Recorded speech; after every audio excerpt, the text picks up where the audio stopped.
마음이 따뜻해지는 어린 왕자 세 번째 이야기. 사람들은 어떤 것에 대해 말할 때 재미있게 이야기를 하려다 보면 진실에서 조금 벗어나는 수가 있습니다. 내가 가로등에 불 켜는 사람에 대한 이야기도 그렇습니다. 따라서 지구에 대해 모르는 사람이라면 지구에 대해 잘못된 생각을 가졌을지도 모릅니다. 사실 사람은 지구의 아주 작은 공간만을 차지하고 있습니다. 만약 지구에 살고 있는 20억 사람들이 큰 모임을 갖고 촘촘히 다가선다면 길이 20마일, 약 32km, 넓이 20마일 되는 광장에 충분히 들어갈 수 있을 것입니다. 태평양의 가장 작은 섬이라도 세계의 사람들을 다 넣을 수 있을 것입니다. 물론 어른들은 이런 말을 들으면 믿지 않겠지요. 어른들은 자기들이 상당히 많은 장소를 차지하고 있다고 생각하기 때문입니다. 바오밥 나무처럼 자기 자신을 어마어마하게 생각하고 있기 때문입니다. 그러니까 여러분은 어른들에게 계산해 보라고 해야 합니다. 어른들은 숫자를 매우 좋아하니까 그렇게 말하면 기뻐할 것입니다. 하지만 여러분은 그런 쓸데없는 일로 시간을 낭비하지 마십시오. 그런 일로는 아무것도 되는 것이 없거든요. 여러분은 제 말을 믿으시겠지요. 지구에 도착한 어린 왕자는 아무도 보이지 않아 몹시 놀랐습니다. 별을 잘못 찾은 것이 아닐까 걱정하고 있을 때 달빛 색깔의 고리 하나가 모래에서 움직이는 것이 보였습니다. 안녕? 어린 왕자는 반갑게 인사했습니다. 안녕? 뱀이 말했습니다. 내가 내려온 이곳이 무슨 별이니? 어린 왕자가 물었습니다. 이 별은 지구이고 여기는 아프리카야. 아, 그렇구나. 그런데 지구에는 사람들이 살지 않니?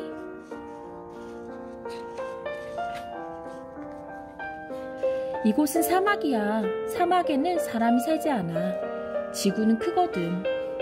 뱀이 말했습니다. 어린 왕자는 돌 위에 앉아 하늘을 올려다보며 말했습니다. 별들은 우리가 언제고 자기의 별로 돌아갈 수 있게 하려고 빛나고 있는 것일까? 내 별을 봐. 바로 머리 위에서 빛나고 있어. 그러나 참 멀기도 하지.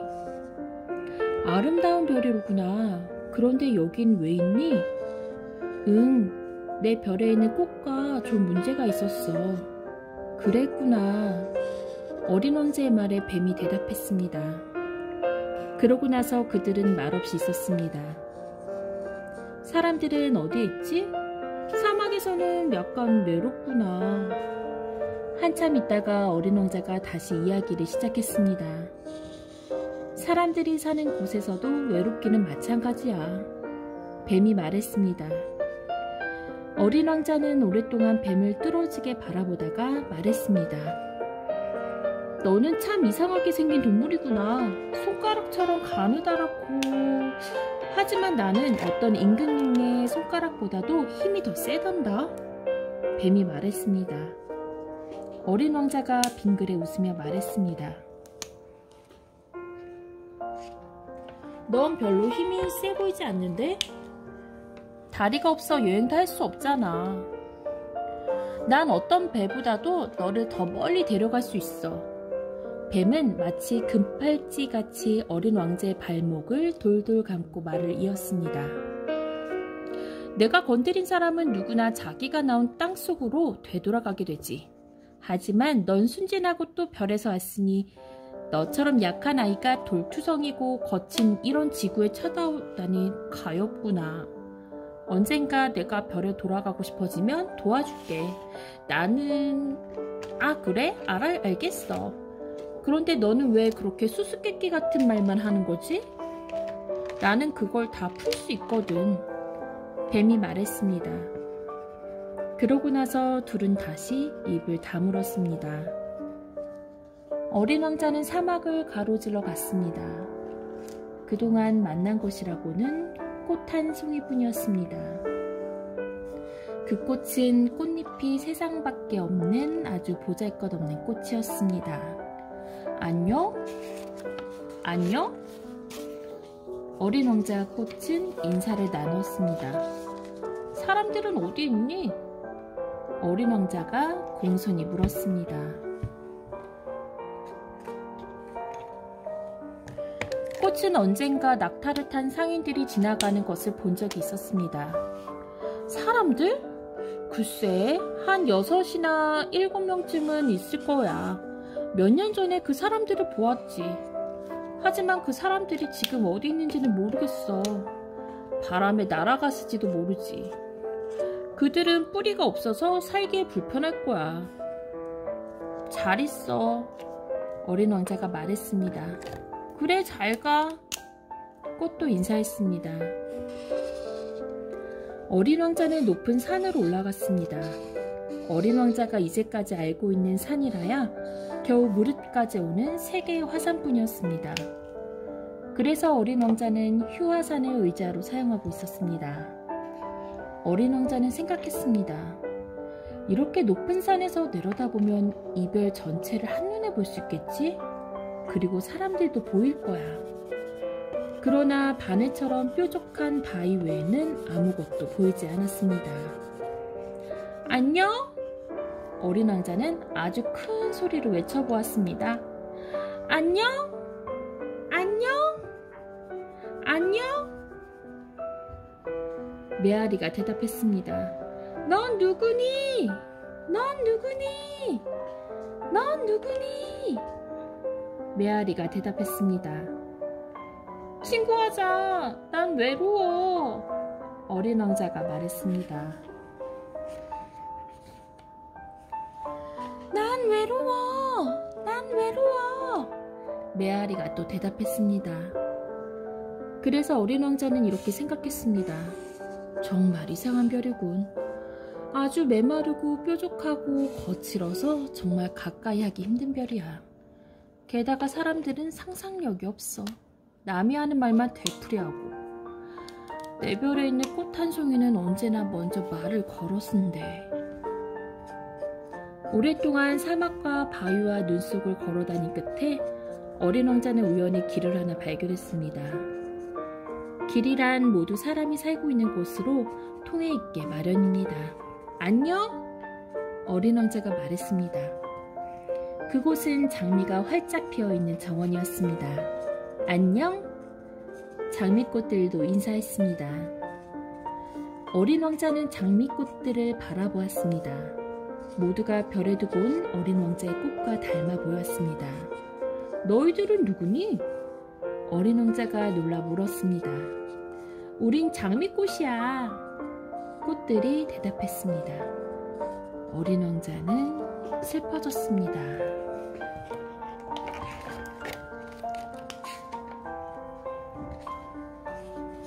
별에 두고 온 꽃은 늘 이렇게 말하곤 했습니다. 나 같은 꽃은 세상에서 나 하나뿐이에요. 그런데 여기 정원에만도 똑같은 꽃이 5,000송이나 피어있는 것이었습니다. 만약 내 꽃이 이걸 본다면 아주 화가 날 거야. 아마 야단스럽게 기침을 해대며 남의 웃음거리가 되지 않으려고 죽는 신용을 하겠지. 그러면 나는 꽃을 간호하는 척 해야 할 거고, 그렇지 않으면 정말로 죽어버릴 테니까. 어린 왕자는 계속 생각했습니다. 난 세상에 단 하나뿐인 꽃을 가지고 있다고 자랑스러웠는데 내가 가지고 있는 것은 흔한 장미꽃이었구나. 흔한 장미꽃 하나와 무릎까지 오는 3개의 화산.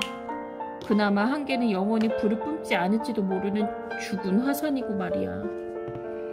그 꽃과 화산을 가진 것만으로도 훌륭한 왕자라고 할 수 있을까? 어린 왕자는 풀밭에 엎드려 엉엉 울었습니다. 여우가 나타난 것은 그때였습니다. 안녕? 여우가 말했습니다. 안녕? 어린 왕자는 상냥하게 대답하고 주위를 둘러보았으나 아무것도 보이지 않았습니다. 여기 사과나무 아래야 하는 목소리가 들렸습니다. 넌 누구니? 참 예쁘구나. 난 여우야. 나하고 놀지 않을래? 난 지금 너무나 슬프거든. 어린 왕자가 말했습니다.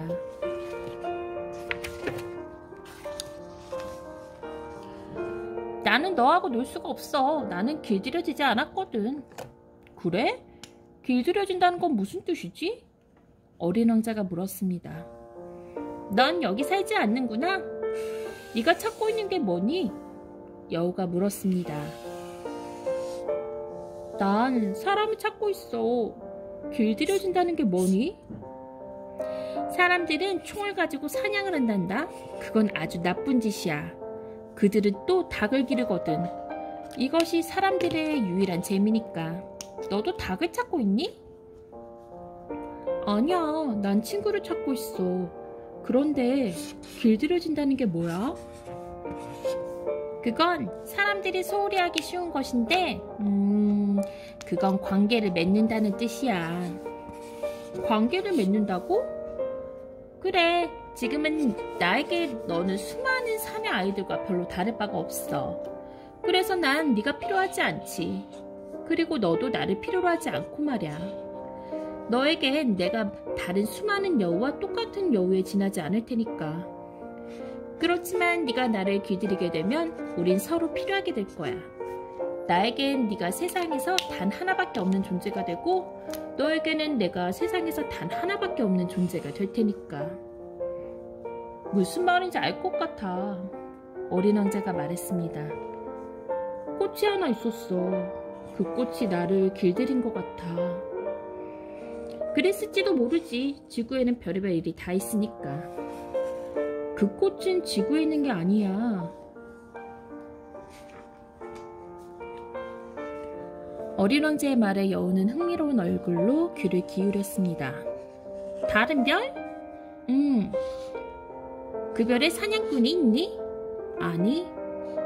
야, 그거 괜찮은데? 그럼 닭은? 없어.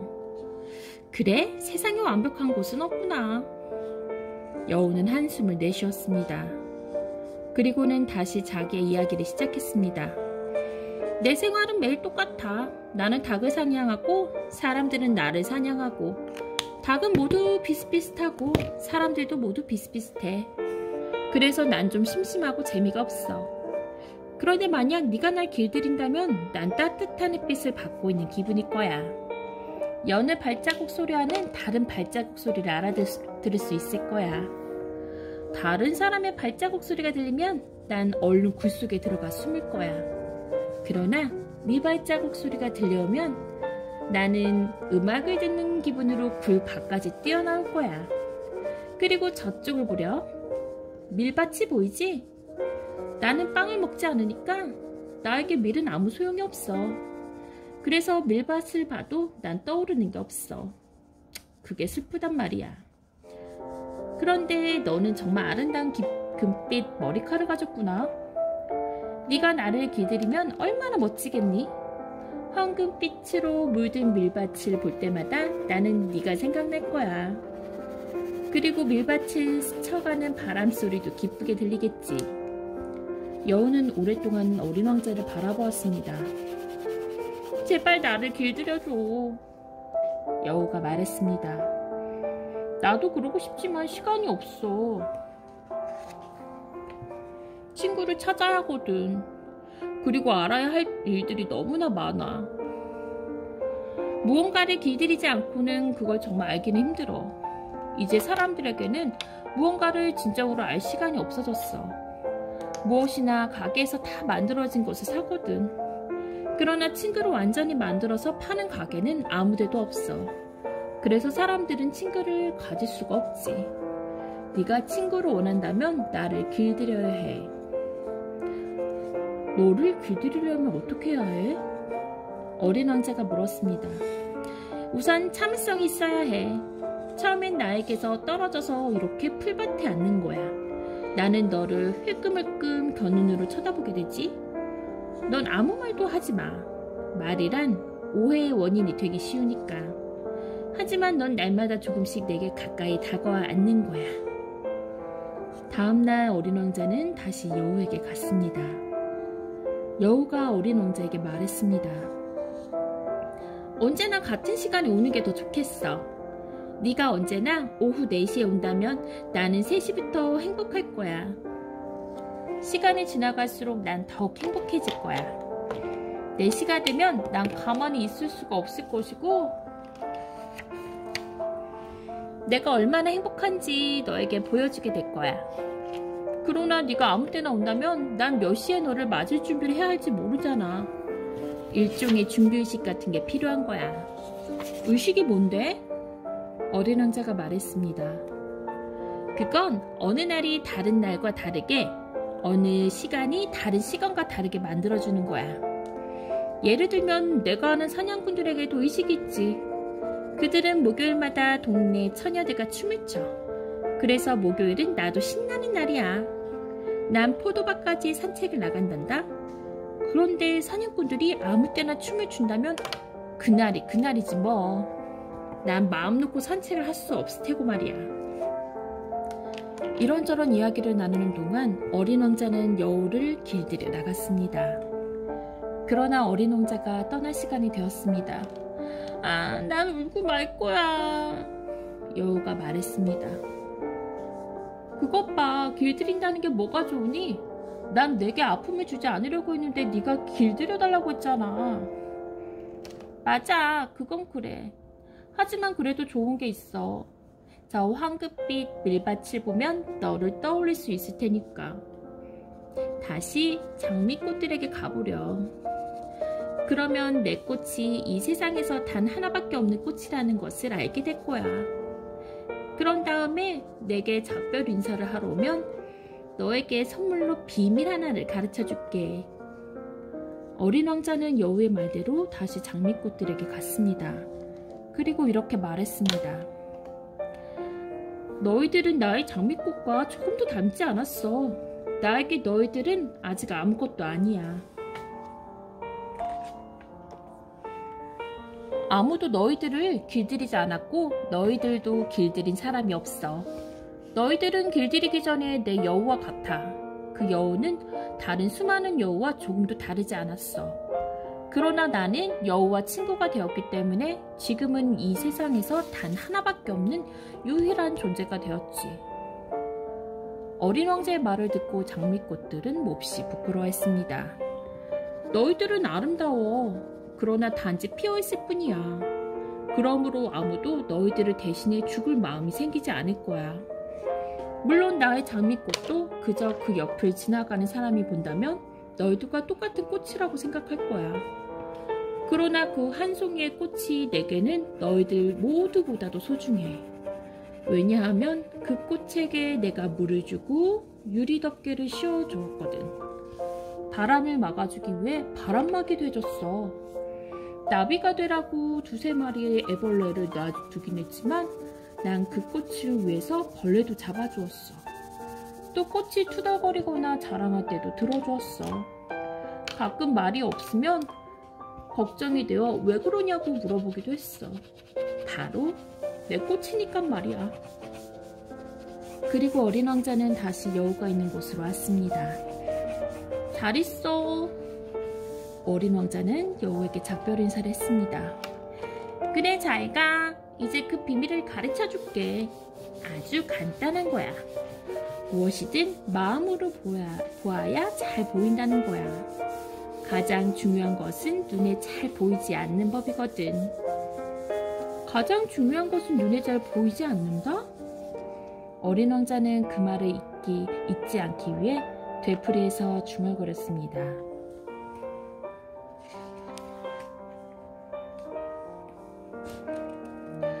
내 장미꽃이 내게 그토록 소중한 것은 그 꽃을 위해 내 시간을 보냈기 때문이야.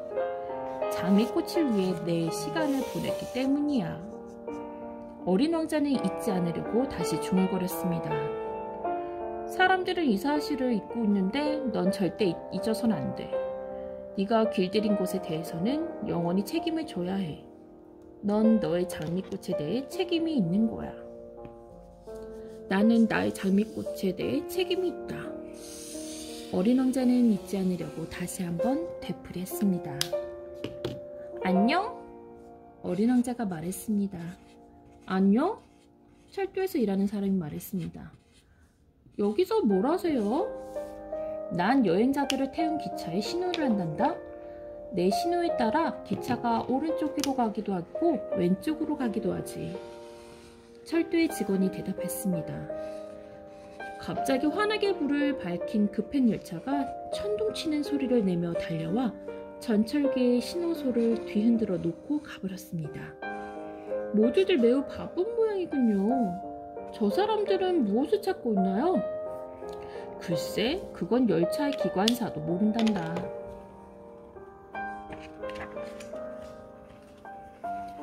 그때 또 이번에는 반대편 방향으로 한 대의 급행열차가 환하게 불을 켜고 우렁찬 소리를 내며 달려갔습니다.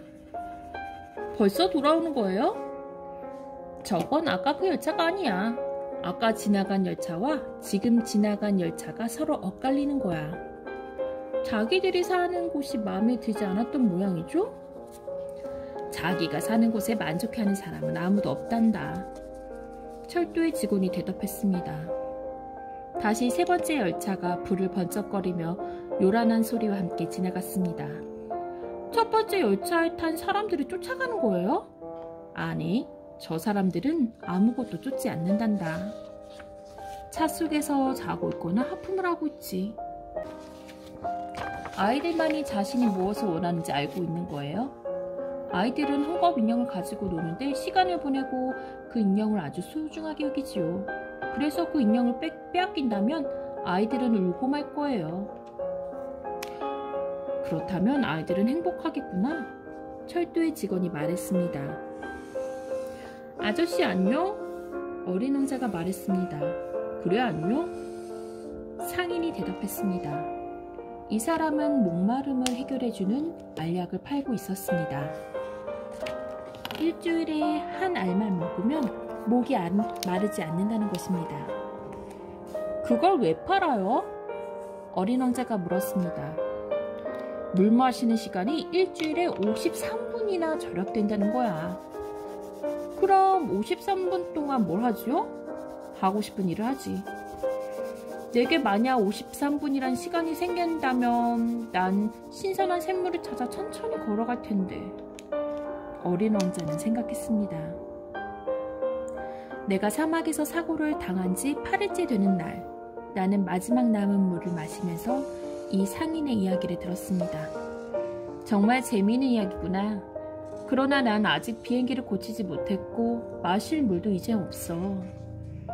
나도 한가할 때 신선한 샘물을 찾아 천천히 걸어갈 수 있다면 행복할 텐데. 내 친구 여우는... 얘야, 여우가 뭘 했든지 그건 이제 문제가 되지 않는단다.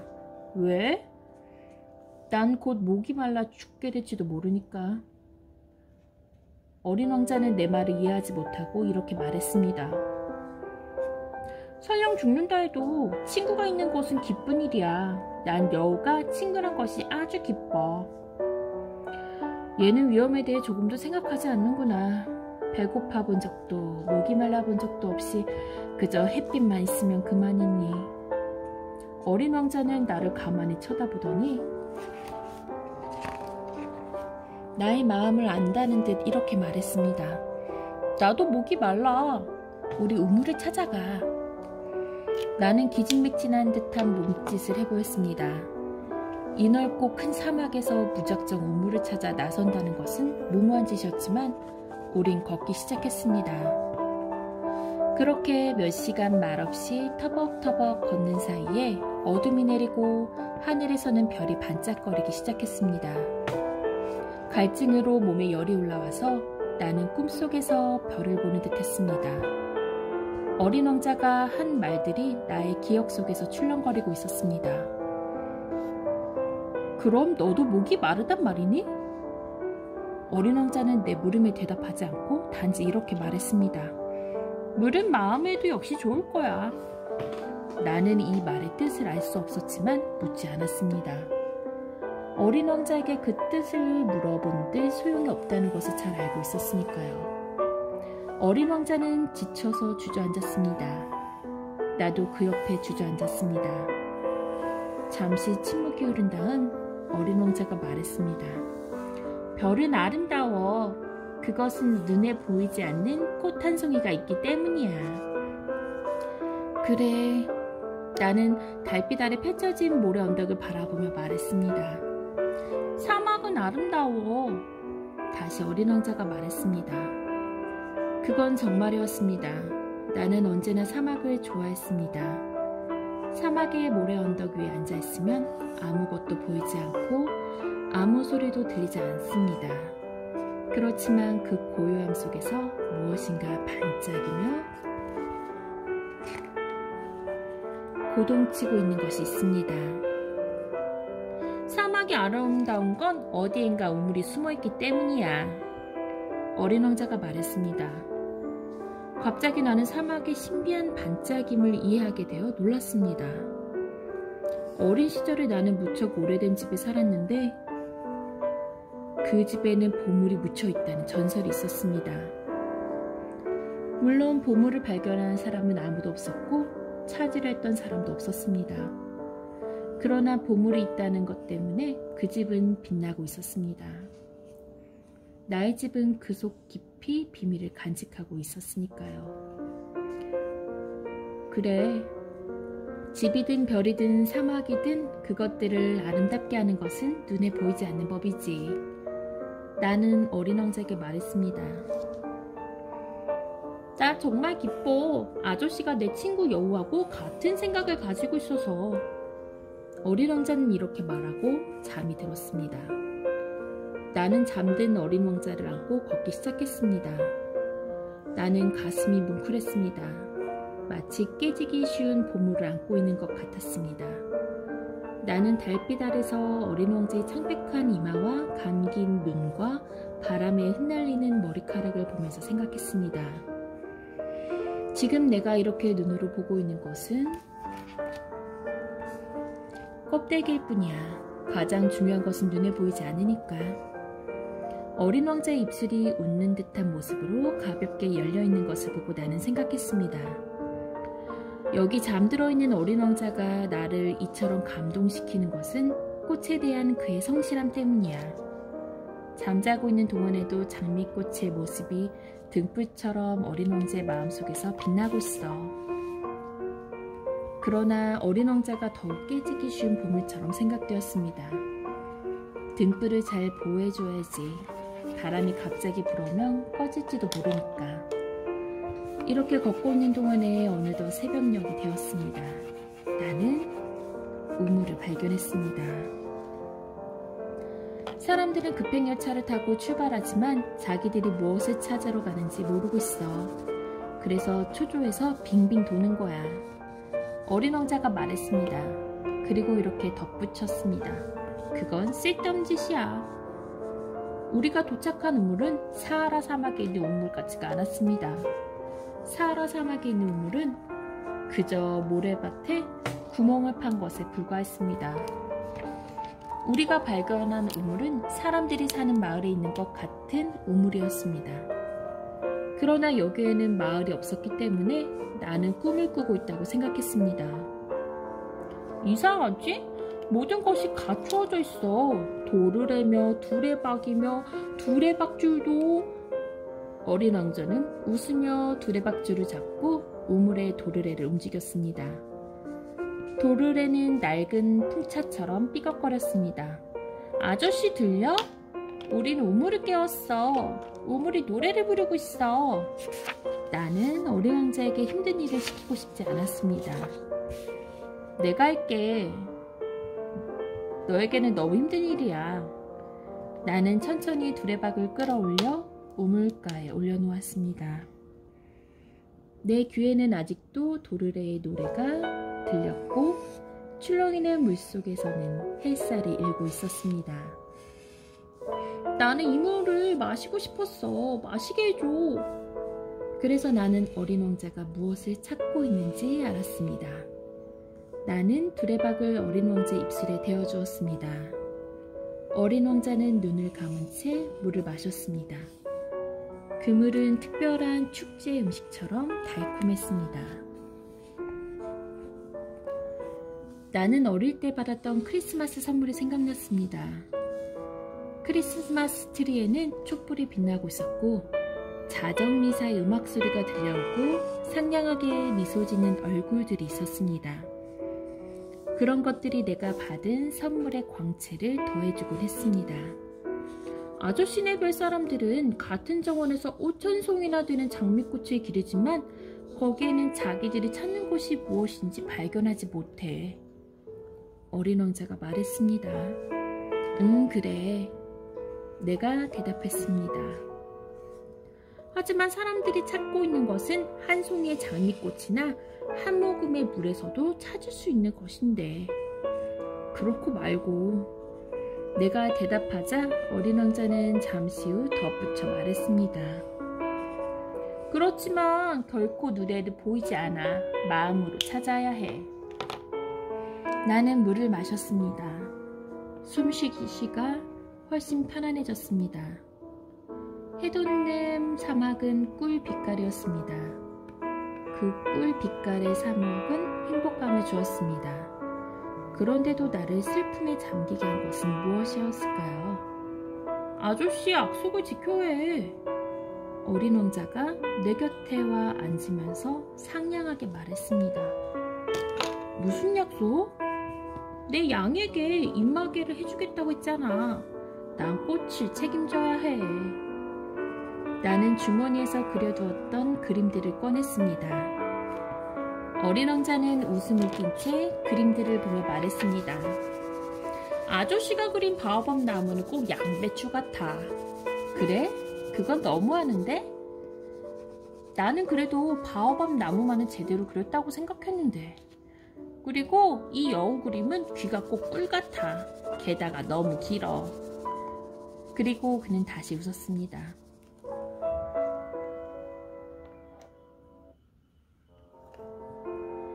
그것도 좀 너무한데? 그야 나는 속이 안 보이는 보아뱀과 속이 들여다 보이는 보아뱀밖에는 그려본 적이 없었으니까. 괜찮아. 아이들은 그것만 보고도 알 수 있으니까. 그래서 나는 연필로 양에게 씌울 입마개를 그렸습니다. 어린 왕자에게 그림을 주면서 나는 마음이 아팠습니다. 무슨 생각을 하고 있니? 내가 물었으나 어린 왕자는 그 말에 대답하지 않고 이렇게 말했습니다. 내일은 내가 지구에 내려온 지 1년이 되는 날이야. 바로 이 근처에서 내려왔었어. 어린 왕자는 얼굴을 붉혔습니다. 나는 다시 알 수 없는 슬픔에 휩싸였습니다. 문득 한 가지 의문이 떠올랐습니다. 일주일 전 내가 너를 만난 날 아침에 네가 사막 한가운데로 혼자 걷고 있었던 것은 우연이 아니었구나. 너는 네가 하늘에서 내려온 곳을 찾으려고 했었니? 어린 왕자는 대답하지 않았습니다. 무언가 물어보아도 어린 왕자는 좀처럼 대답하는 일이 없었습니다. 그러나 얼굴을 붉힌다는 것은 그렇다는 뜻이 아닐까? 난 어쩐지 겁이 나는구나. 아저씨는 이제 일을 해야지. 비행기가 있는 곳으로 가. 난 여기서 아저씨를 기다리고 있을게. 내일 저녁에 다시 와. 그러나 나는 안심이 되지 않았습니다. 문득 여우가 생각났습니다. 정말 누군가에게 길들여지면 올 일이 생길지도 모르는 것입니다. 우물 옆에 낡은 돌담이 있었습니다. 다음날 저녁 나는 일을 마치고 어린 왕자가 기다리고 있는 우물로 향했습니다. 나의 어린 왕자가 허물어진 돌담 위에 다리를 늘어뜨리고 앉아있는 모습이 멀리서 보였습니다. 좀 더 가까이 다가가자 어린 왕자의 목소리가 들렸습니다. 생각나지 않니? 분명히 여기는 아니야. 누군가 그에게 대답을 한 모양이었습니다. 어린 왕자가 곧 이렇게 말했으니까요. 그래, 날짜는 맞지만 장소는 여기가 아니야. 나는 계속 담을 향해 걸어갔습니다. 아무도 보이지 않고 아무 소리도 들리지 않았습니다. 그렇지만 어린 왕자는 다시 대답했습니다. 그래, 모래 위에 내 발자국이 어디서 시작되었는지 봐줘. 넌 거기서 나를 기다리기만 하면 돼. 오늘 밤에 갈 테니까. 나는 돌담에서 20m쯤 떨어진 곳까지 갔지만 여전히 아무것도 보이지 않았습니다. 한참 말이 없던 어린 왕자가 또다시 입을 열었습니다. 너는 좋은 독을 가지고 있지? 날 너무 오래 아프게 하지 않을 자신이 있지? 나는 가슴이 터질 것 같은 슬픔으로 그 자리에 우뚝 멈추었습니다. 그러나 아직 무슨 일인지는 알 수 없었습니다. 이제 가봐. 난 담에서 내리고 싶어. 그제서야 돌담 아래쪽을 내려다본 나는 펄쩍 뛰도록 놀랐습니다. 거기에는 30초면 사람을 죽일 수 있는 강한 독을 가진 노란 뱀 한 마리가 어린 왕자를 향하여 머리를 꼿꼿이 세우고 있었습니다. 나는 권총을 꺼내려고 주머니에 손을 넣으면서 돌담 쪽으로 달리기 시작했습니다. 그러나 나의 발소리를 들은 뱀은 스르르 모래 속으로 미끄러져 들어가더니 가벼운 금속성의 소리를 내며 여유있게 돌틈으로 사라졌습니다.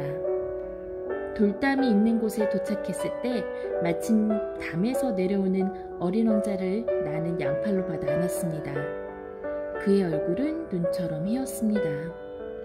어떻게 된 거야? 이제는 뱀하고 이야기를 다 하고? 나는 어린 왕자가 언제나 목에 두르고 있는 금빛 목도리를 느슨하게 해주었습니다. 그리고는 물로 그의 관자놀이를 적셔주고 물을 먹였습니다. 더 이상은 물어볼 용기가 나지 않았습니다. 그는 진지한 눈빛으로 나를 보더니 두 팔로 내 목을 껴안았습니다. 어린 왕자의 심장은 총에 맞아 숨이 끊어져가는 새의 심장처럼 팔딱이고 있었습니다. 어린 왕자가 말했습니다. 아저씨가 엔진을 고치게 돼서 기뻐. 이제 아저씨는 집에 갈 수 있어. 그걸 어떻게 알았니? 사실 나는 도저히 고칠 수 없을 것 같았던 비행기를 고친 게 기뻐서 그 소식을 어린 왕자에게 전하려고 온 겁니다. 어린 왕자는 내 물음에 대답하지 않고 이렇게 말했습니다. 나는 오늘 집으로 돌아가. 그리고는 슬픈 목소리로 말했습니다. 내가 가는 길은 아저씨가 가는 길보다 훨씬 멀고 어려워. 나는 뭔가 심상찮은 일이 일어나고 있다는 것을 분명하게 깨달았습니다. 나는 어린 왕자를 가난하게 안듯 꼭 껴안았습니다. 어린 왕자는 먼 곳에서 길을 잃은 아이처럼 겁먹은 눈을 하고 있었습니다. 나에게는 아저씨가 그려준 양이 있어. 그리고 양을 넣어둘 상자와 입마개도. 어린 왕자는 내게 슬픈 미소를 지었습니다. 나는 오랫동안 어린 왕자를 지켜보았습니다. 어린 왕자는 차츰 기운을 차렸습니다. 너 무서웠구나. 어린 왕자는 틀림없이 무서웠던 것입니다. 그러나 그는 조용히 웃으면서 말했습니다. 오늘 밤이 훨씬 무서울 거야. 나는 아무래도 좋지 않은 일이 일어날 것만 같아 가슴이 털컥 내려앉았습니다. 어린 왕자의 웃음소리를 다시 들을 수 없다는 생각만으로도 나는 견딜 수가 없었습니다. 어린 왕자의 웃음은 내게 사막의 신선한 샘물과 같은 것이었습니다. 나는 내 웃음소리를 다시 듣고 싶어. 그러나 어린 왕자는 이렇게 말했습니다. 오늘 밤이면 꼭 1년이 돼. 오늘 밤에 내 별은 작년에 내가 내려왔던 바로 그 자리 위에 오게 돼. 제발 뱀이니 만나는 장소니 별이니 하는 그런 얘기는 하지 마. 중요한 것은 눈에 보이지 않아. 꽃도 마찬가지야. 만약 아저씨가 어떤 별에 있는 꽃을 사랑한다면 밤에 하늘을 보는 것만으로도 즐거울 거야. 모든 별은 꽃으로 반발할 거야. 그래, 나도 알아. 그건 물도 마찬가지야. 아저씨가 내게 준 물은 도드레와 두레박쥐 때문에 퍼올릴 때 음악을 듣는 것 같았어. 정말 맛있는 물이었어. 아저씨도 생각나지? 그래. 아저씨 밤이 되면 별들을 쳐다봐줘. 내가 사는 별은 너무 작아서 어디 있는지 보이진 않을 거야. 하지만 그것이 더 좋아. 아저씨는 그 많은 별 중에서 어느 하나를 내 별로 알고 바라볼 테니까. 그러다 보면 아저씨는 어느 별이든 다 좋아하게 될 거야. 그 별들은 모두 아저씨의 친구가 되는 거야. 그리고 나 아저씨에게 선물 하나 주고 싶어. 어린 왕자는 또 웃었습니다. 그래, 나는 너의 그 웃음을 사랑한단다. 그게 내 선물이야. 우리가 물을 마셨을 때처럼 될 거야. 그게 무슨 말이니? 사람들은 모두 다른 눈으로 별을 보고 있어. 여행하는 사람의 눈으로 보면 별은 길 안내자야. 또 어떤 사람에겐 하늘에 있는 조그만 불빛에 지나지 않지. 천문학자에겐 어려운 숙제가 되고 내가 만난 사업가에겐 별을 돈으로 생각했어. 하지만 정작 모든 별은 가만히 있을 뿐이야. 그러나 아저씨는 다른 사람들과 다른 별을 갖게 될 거야. 무슨 말이야? 아저씨가 밤에 하늘을 바라보면 내가 그 많은 별 중에 한 별에서 웃고 있을 테니까 아저씨에게는 모든 별이 웃고 있는 것처럼 보일 거야. 그러면 아저씨만이 웃는 별을 가지는 거야. 어린 왕자는 또 웃었습니다. 그리고 아저씨의 슬픔이 가라앉으면 사실 슬픔이란 시간이 지나면 가라앉게 마련이니까 아저씨는 나를 알았던 것을 기쁘게 생각할 거야. 아저씨는 언제나 나의 친구니까 나와 함께 웃고 싶어지겠지. 그리고 때때로 창문을 열고 아 기쁘다 하고 생각하겠지. 그러면 아저씨의 친구들은 하늘을 보고 웃고 있는 아저씨를 보고 깜짝 놀라겠지? 그럴 때 아저씨는 그래 나는 별을 보면 언제나 웃고 싶어진다 라고 말하는 거야. 아저씨 친구들은 아저씨가 미친 게 아닐까 생각할 거야. 그렇게 되면 나는 아저씨에게 못된 장난을 한 것이 되겠네. 어린 왕자는 또 웃었습니다. 그건 내가 별 대신에 웃을 줄 아는 작은 방울을 아저씨에게 많이 준 것과 마찬가지야. 어린 왕자는 또 웃었습니다. 그러다가 다시 진지한 얼굴이 되어 말했습니다. 오늘 밤에는 아저씨 오지 마. 난 내 곁을 떠나지 않을 거야. 내 얼굴이 고통스러운 것처럼 보일 거야. 어쩌면 죽어가는 모습으로 비칠지도 몰라. 그런 내 모습을 보러 와 봤자 무슨 소용 있겠어? 나는 네 곁을 떠나지 않을 거야. 내가 이렇게 말하는 것은 뱀 때문이야. 뱀이 아저씨를 물면 안 되니까. 뱀이란 녀석은 심술구주니까 장난으로 아저씨를 물지도 몰라. 난 내 곁에서 떠나지 않는다. 갑자기 어린 왕자의 얼굴이 밝아졌습니다. 그래, 뱀은 두 번째 물 때는 독이 없다고 했어. 그날 밤 나는 어린 왕자가 떠나는 것을 전혀 몰랐습니다. 어린 왕자는 소리도 없이 살며시 내게서 떠났습니다. 내가 급히 뒤를 쫓아가 다행히 어린 왕자를 찾았을 때 그는 빠른 걸음으로 걷고 있었습니다. 어린 왕자는 나를 보자 이렇게 말했습니다. 아, 아저씨! 그리고 그는 내 손을 잡았습니다. 그리고 걱정스러워 견딜 수 없다는 듯이 말했습니다. 오지 않는 것이 좋았을걸. 아저씨의 마음이 많이 아플 거야. 이제 나는 죽은 것처럼 보일 테니까. 그렇지만 정말 죽는 건 아니야. 나는 아무 말도 하지 않았습니다. 아저씨도 알겠지만 내 별은 너무나 멀어서 이 몸을 가지고는 도저히 갈 수가 없어. 몸이 너무 무겁거든. 나는 아무 말도 하지 않았습니다. 하지만 내 몸은 버려진 낡은 껍질과 같은 거야. 낡은 껍질에 대해 슬퍼할 필요가 없어. 나는 아무 말도 하지 않았습니다. 어린 왕자는 풀이 죽었지만 다시 애를 쓰며 말했습니다. 정말 근사한 일이야. 나 역시 별을 쳐다볼 거야. 모든 별들이 녹슨 도르래가 달린 우물이 될 거야.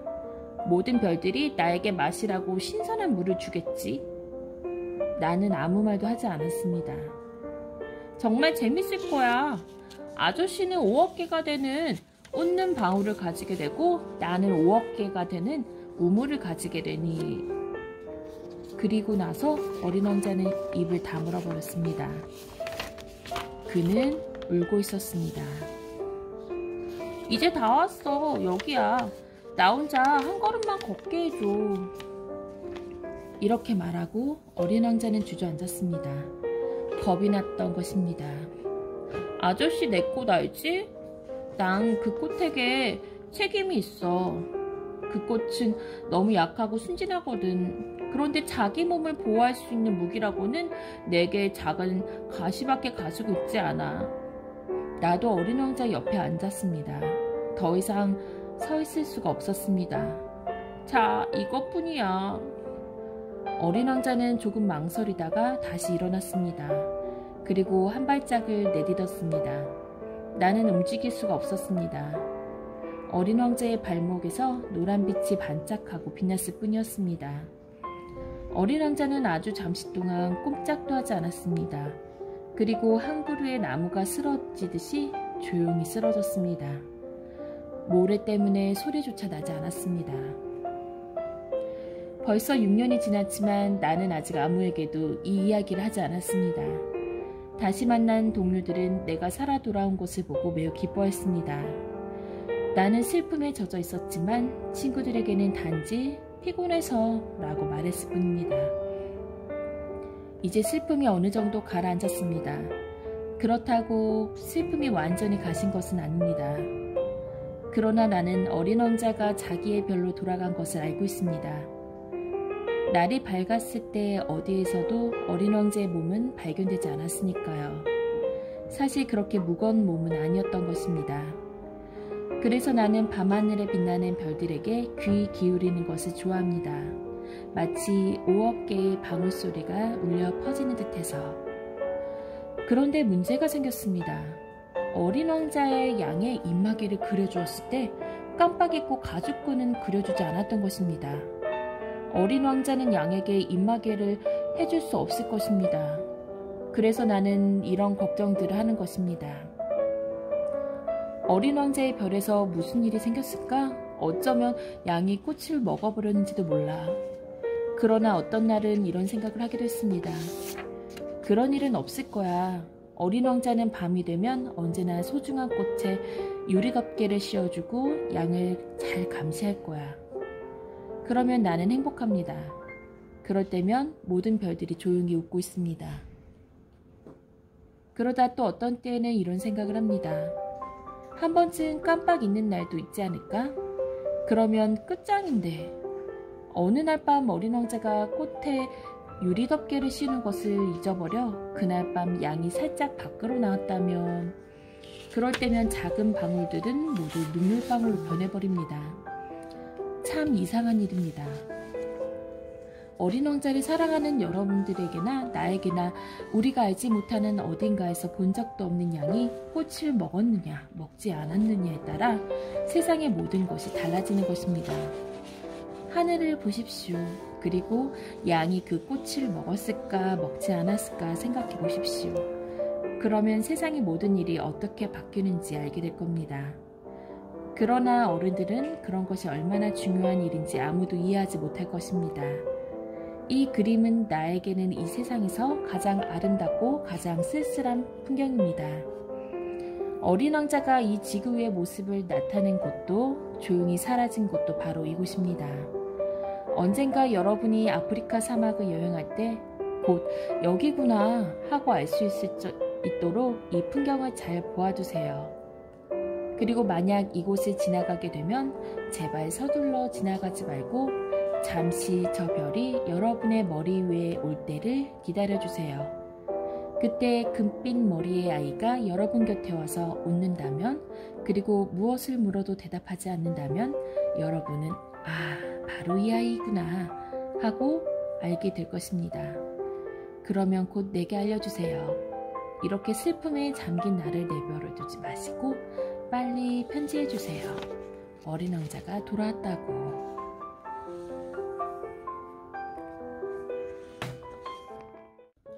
어린 왕자에 대하여. 어린 왕자를 쓴 생텍쥐베리는 1900년 프랑스의 리옹에서 태어났습니다. 공군에 입대하여 비행기 조종사가 된 그는 우편 비행사로 북아프리카를 비행했습니다. 1929년에 처음으로 남방 우편기를 펴냈고 아르헨티나 비행 후 두 번째로 야간 비행을 써서 소설가로서 명성을 얻게 되었으나 1944년 비행을 하던 중 지중해에서 실종되었습니다. 어린 왕자는 생텍쥐베리가 한때 어린이였던 어른들에게, 그리고 아직 순수함을 지닌 어린이들에게 보내는 마음의 소리입니다. 떠돌이별 B612호에서 온 어린 왕자가 낯선 별들을 돌아다니며 만나는 사람들은 우리가 삶에서 잃어버리고 있는 것, 우리에게 가장 소중한 것, 우리가 배워야 할 것들을 알게 해줍니다.